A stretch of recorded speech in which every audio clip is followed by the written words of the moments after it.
Alright, I want to apologize if I'm depressing or pissing off anyone. Again, I am just stating the facts of this bill. Here's what I wish would have happened Sunday night. What I wish would have happened Sunday night is both Democrats and Republicans, rather than having this ridiculous posturing war, would have said, you know what, we're going to do what's in the best interest of our constituents. We're going to stay here all damn night, and we're going to do whatever it takes to turn this bill into something that actually does the job it's supposed to be doing, which is making medicine affordable and accessible to the masses. And we're going to get that passed. That's what I wish would have happened. You know, I realize it would have delayed it upwards of a week.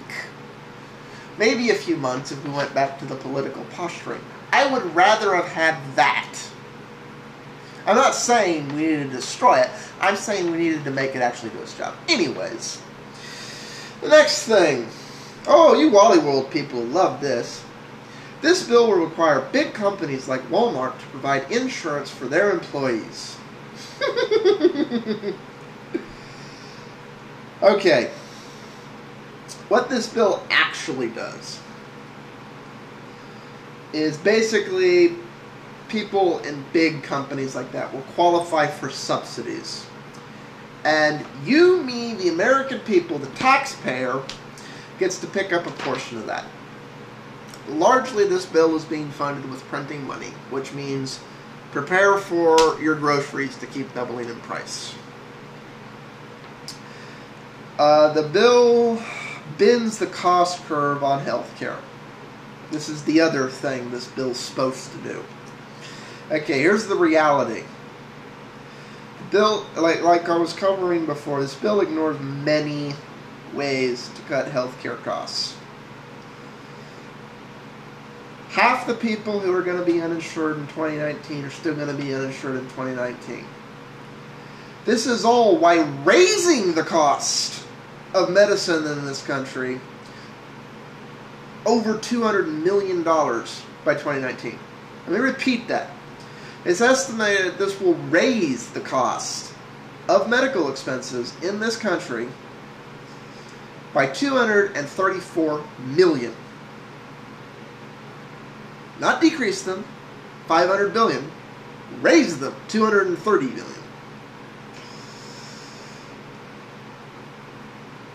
So, yeah, good job there. This bill will provide immediate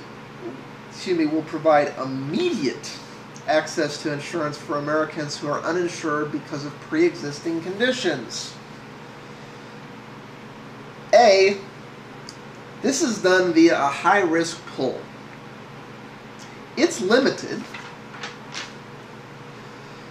The poll is estimated to be bankrupt in 1 to 2 years. The poll is being partially funded by double spending Medicaid money. In other words, we're spending the same dollar on the high-risk poll and Medicaid. And basically, you have to have been uninsured for more than 6 months to qualify for that high-risk pool. Here's the thing. Less than 1% of people without insurance as of this moment, right now, in the country, get covered under this. Oh, people who are sick and without something. Basically, their insurance dropped them. They did it in less than 6 months ago, and now they're screwed. And by the time these people are eligible to draw on this, they're going to get maybe 6 months. They're really, really, really lucky, 18 months of coverage before the whole dang system goes bankrupt. So these people are still SOL. The bill prohibits dropping people or individuals when they get sick. Okay. This thing is largely ridiculous right here. A lot of states already have this law. As a matter of fact, probably 80% of people who get dropped from health insurance plans are dropped illegally. Here's the thing. There is no regulatory or enforcement agency to enforce that law. So here's what it boils down to. If your insurance company stiffs you, it's a civil matter.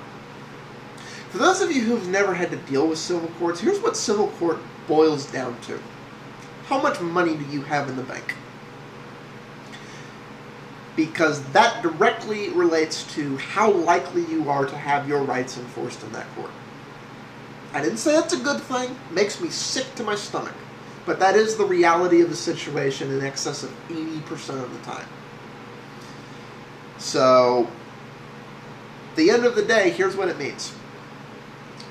I'm an insurance company. I dropped you illegally. Sue me.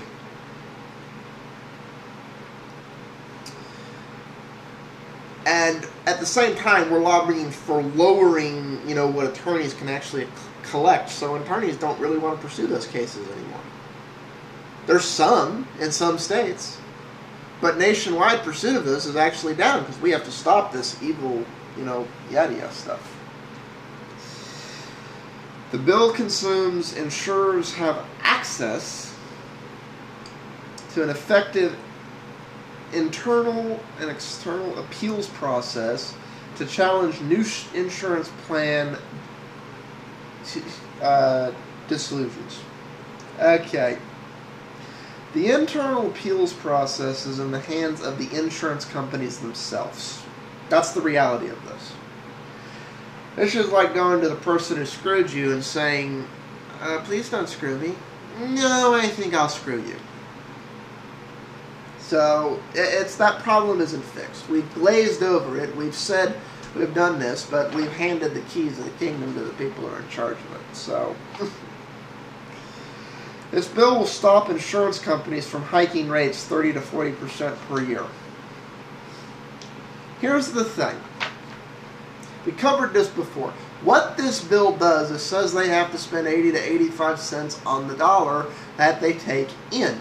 It doesn't say when the cost of things go up, and the cost of everything is going up right now because we're just printing money. I'm sorry.